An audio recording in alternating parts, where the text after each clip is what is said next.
Hello বন্ধুরা, আমি চলে আসলাম আজকে তরমুজের ক্ষেতে। আপনারা দেখতে পাচ্ছেন যে তরমুজ লাগানো হয়েছে কিভাবে। আমি এখন আছি হলো ভোলাই। তো এখানে আসলে শুধু তরমুজ আর তরমুজ, তো সেটা দেখার জন্যই আসলে আজকে আসা এবং আপনাদের দেখানোর জন্য। তো আপনারা দেখতে পাচ্ছেন যে কিভাবে তরমুজ গাছ লাগানো হয়েছে। আসলে তরমুজের চাষটা অনেক রিস্ক, কারণ এই চাষ যদি আপনি কোনো পোকা কিংবা কোনো কিছু থাকে তাহলে আসলে মানে হয় না। এই দেখেন তরমুজ গাছ কেমন দেখা যাচ্ছে, দেখেন।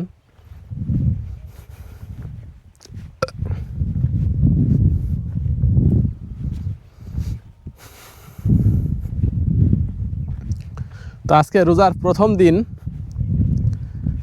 তো এগুলো 15-20 দিন পরে এখান থেকে তরমুজ পাওয়া যাবে।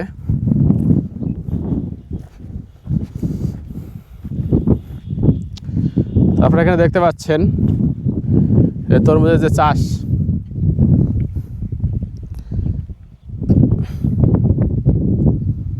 আমি এখন আছি হলো ভোলা সদর, ভোলা ভেলুমিয়া।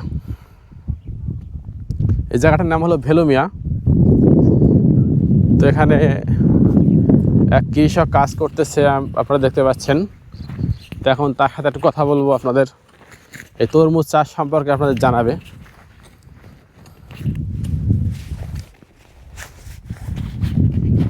আসসালামু আলাইকুম, ভালো আছেন? আলহামদুলিল্লাহ। তাহলে আমরা এই তরমুজ চাষ সম্পর্কে জানতে চাচ্ছিলাম আর কি। হ্যাঁ, দাঁড়ান। তো তরমুজ দেখছি মাঠে তরমুজ, আর এখন তরমুজ কি হয়নি না?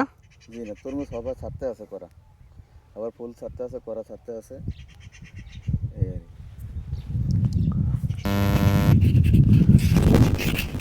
তো আপনার এই তরমুজে যে চাষ করা হয়েছে এগুলো কিভাবে করা হয়? এগুলো মনে করেন যে প্রথম জমির 3টা চাষ দিছি, 6টি, ঠিক আছে। তারপরে মনে করেন এই 8টি পিস দিছে কৃষি কোম্পানির থেকে। তো এখান থেকে চাষ করছে রাখেন। তো তারপরে এই সার ওষুধ দিতে আছে কৃষি কোম্পানিতে নেই, এই চাষবাস করতে আছি। এরপরে জঙ্গল এসে জঙ্গল কোপাইতে আছি। এই তরমুজ লাগানোর কতদিন পরে পাওয়া যায়? এই 1.5 মাস পর, মানে 1.5 মাস পরে সারা অন টাইমে ছাড়ছি, তো সেখান থেকে শুরু করে তরমুজ পাকুন তাহলে 1.5 মাস। এইগুলো লাগাচ্ছেন কয় মাস আগে? লাগাইছি 1 মাস হয়ে গেছে। 1 মাস হয়ে গেছে। তাহলে কি আর 15 দিনের মধ্যে সব শেষ হয়ে যাবে? হ্যাঁ, 15-20 দিন এরকম লাগবে তরমুজ খাইতে। মানে এক কথায় রোজার পরে আর থাকবে না? হ্যাঁ, রোজার পরে থাকবে না। ঈদের পরেই তরমুজ পাইকে যাবে, কেটে নেবে। ঈদের পরে ঈদের আগে? ঈদের পরে ওইটারে আগে ওইটারে।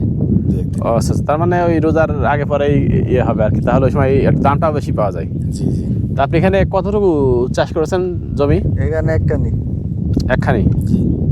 আচ্ছা, তো এই কেমন খরচ হয়েছে আপনার একখানিতে? এখানে মনে করেন যে আমি কাজ করতে আছি, আমার সমস্যা নেই আপনার। মনে করেন যে হ্যাঁ, এর মধ্যে পরে 70-80 হাজার টাকা খরচ হয়ে গেছে। তরমুজ কেমন হতে পারে যদি হয় ভালো? হইলে আলহামদুলিল্লাহ পরে 2 লাখ 2.5 লাখ এরকম হতে পারে। তো ভালো লাভজনক। জি। এই জমিতে কি তরমুজ ছাড়া কি আর অন্য চাষ হয়? তরমুজ এই বছরই করছি, এই জমিনে 5 বছর পর। আর আগে সোয়াবিন করছি।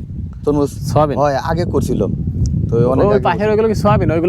ওগুলো সব তো তরমুজ, এবার সব তরমুজ না, ওই যে চাষ ওই মাঝখানে দেখছি ওগুলো কি গাছ? ওটা এগুলো কলই।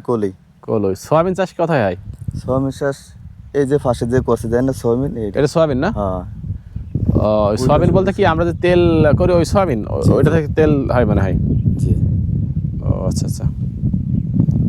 তাহলে তরমুজ চাষে অনেক লাভজনক একটি চাষ। হ্যাঁ, এবার তরমুজের সংখ্যা বেশি। চরে সব জমিনে তরমুজ, একবারে সব চরে তরমুজ। এবার সেটাই, মাঠকে মাঠ দেখছি তরমুজ আর তরমুজ। এবার তরমুজ গেছে, এবার এডিনে ছিল না, এবার এডিনও করছে তরমুজ। ঠিক আছে, আপনাকে অনেক ধন্যবাদ, ভালো থাকবেন।